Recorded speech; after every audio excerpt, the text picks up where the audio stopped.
रविन्द्रनाथ टैगोर का जन्म और शुरुआती जीवन। रविन्द्रनाथ टैगोर का जन्म 7 मई साल 1861 को कोलकाता में देवेंद्रनाथ टैगोर और शारदा देवी के सबसे छोटे बेटे के रूप में हुआ था। उनके दादा द्वारकानाथ टैगोर एक अमीर जमींदार और समाज सुधारक थे। उनके पिता देवेंद्रनाथ टैगोर ब्रह्म समाज के नेता थे, जो 19वीं शताब्दी के बंगाल में एक नया धार्मिक संप्रदाय था, जिसने उपनिषदों में निर्धारित हिंदू धर्म के अंतिम अद्वैतवादी आधार को पुनर्जीवित करने का प्रयास किया था। टैगोर परिवार हर क्षेत्र में ही प्रतिभा का एक खजाना था। उन्होंने साहित्यिक पत्रिकाओं के प्रकाशन की मेजबानी की, साथ ही बंगाली और पश्चिमी शास्त्रीय संगीत के रंगमंच और गायन नियमित रूप से वहां प्रदर्शित होते थे। रविन्द्रनाथ टैगोर के पिता ने कई पेशेवर संगीतकार को अपने घर में रहने और बच्चों को भारतीय शास्त्रीय संगीत सिखाने के लिए आमंत्रित किया। रविन्द्रनाथ टैगोर का परिवार। टैगोर के परिवार में उनकी मां, उनके पिता और भाई बहन मौजूद थे। रविन्द्रनाथ टैगोर के सबसे बड़े भाई देवेंद्रनाथ एक दार्शनिक और कवि थे। उनके एक अन्य भाई सत्येंद्रनाथ पूर्व में अखिल यूरोपीय भारतीय सिविल सेवा में नियुक्त होने वाले पहले भारतीय व्यक्ति रह चुके थे। उनके एक अन्य भाई ज्योतिन्द्रनाथ एक संगीतकार और नाटककार थे। साथ ही उनकी बहन स्वर्ण कुमारी एक उपन्यासकार बनी। माता का नाम शारदा देवी, पिता का नाम देवेंद्रनाथ और बड़े भाई का नाम देवेंद्रनाथ टैगोर, मझले भाई का नाम सत्येंद्रनाथ टैगोर, बहन का नाम स्वर्ण कुमारी। रविन्द्रनाथ टैगोर की शिक्षा। रविन्द्रनाथ टैगोर की प्रारंभिक शिक्षा ओरिएंटल सेमिनरी स्कूल में हुई थी, लेकिन उन्हें पारंपरिक शिक्षा बिल्कुल भी पसंद नहीं और उन्होंने कई शिक्षकों के अधीन घर पर ही अपनी आगे की पढ़ाई शुरू कर दी।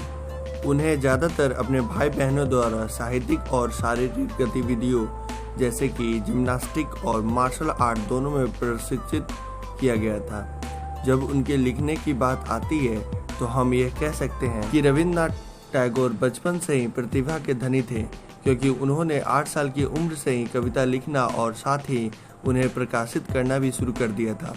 साल 1873 में 11 वर्ष की आयु में टैगोर और उनके पिता ने कई महीने के लिए भारत का दौरा करने के लिए कोलकाता छोड़ दिया था।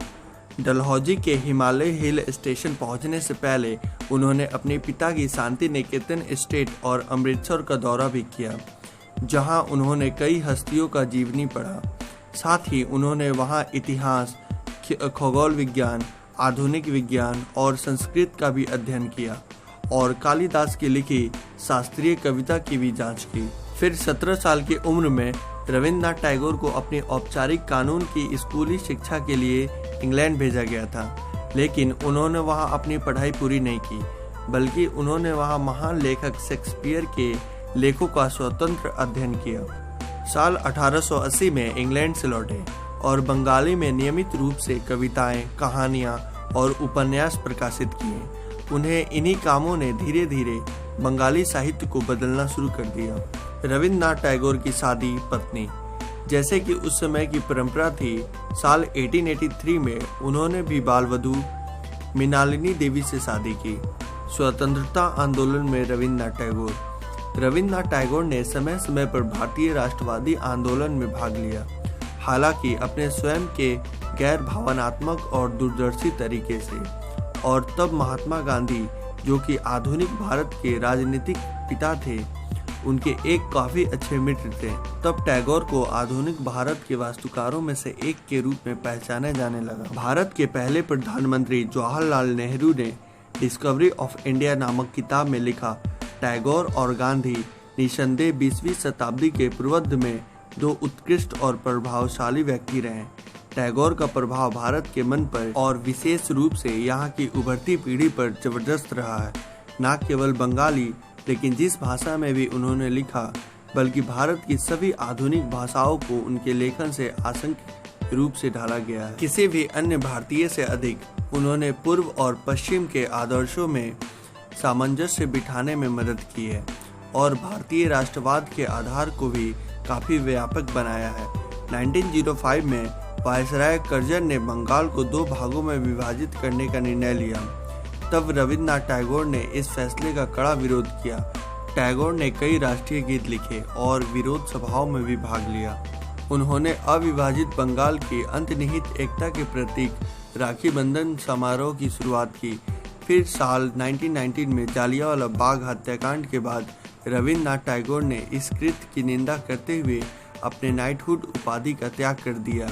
वे गांधी जी के समर्थक थे, लेकिन वे राजनीति से काफी दूर रहे। रविन्द्रनाथ टैगोर की मृत्यु एक विस्तारित अवधि की शारीरिक पीड़ा के बाद 7 अगस्त साल 1941 को टैगोर की मृत्यु उसी हवेली में हुई जिसमें उनका लालन पालन हुआ था।